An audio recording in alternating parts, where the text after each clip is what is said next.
ஒரு சில பேர் நம்ம நினைக்கிறோம், ஏன் பிரதர் இவ்வளோ நாள் உங்கள் வசனத்தை நான் கேட்டுட்டு இருக்கிறேன், நானும் ரொம்ப ஆர்வமாக கேட்டுட்டு இருக்கிறேன், மனசு திறந்து நான் கேட்டுட்டு இருக்கிறேன், இங்கே மட்டும் இல்லை வீட்டுக்கு போய் நான் வசனத்தை படித்து ஆண்டவருடைய வார்த்தையில் தியானம் பண்ணிட்டு இருக்கிறேன், ஆனால் இன்னும் என்னுடைய அற்புதம் வரலையே. கவலைப்படாதீங்க, தொடர்ந்து படிச்சுட்டே இருங்க. படிக்கும் போது ஆவியானவர்கிட்ட ஒரு வெளிப்பாடை கேளுங்க. ஏன்னா வார்த்தை, கர்த்தருடைய வார்த்தை ஜீவனாயும் வல்லமை உள்ளதா இருக்குது.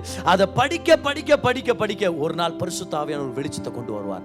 கண்களை திறந்து கொடுத்து இவ்வளோ நாள் பார்க்காத அந்த வசனத்தில் பார்ப்பீங்க. எத்தனை பேருக்கு இந்த மாதிரி நடந்திருக்குது? கமான், எத்தனை பேர் நடந்திருக்குது? செய்தியை கேட்க ஆரம்பிப்போம், ஸ்டார்டிங் அப்படியே கேட்டுனே வருவோம், இவர் என்ன சொல்லிட்டு வர்றாரு, இப்படி இப்படி கனெக்ட் பண்ணினே போவோம். சடார்னு மெசேஜ் நடுவில் யாருக்கும் கிடைக்காத வெளிப்பாடு போல உங்க மனசுல ஒன்று தோணும் பார், ஆண்டவர் என்கிட்ட பேசிட்டார். அன்னைக்கு செய்தி முடியும் அந்த வார்த்தையோட நீங்க வீட்டுக்கு போவீங்க. என்னாச்சு? அது பேர் தான் வெளிப்பாடு.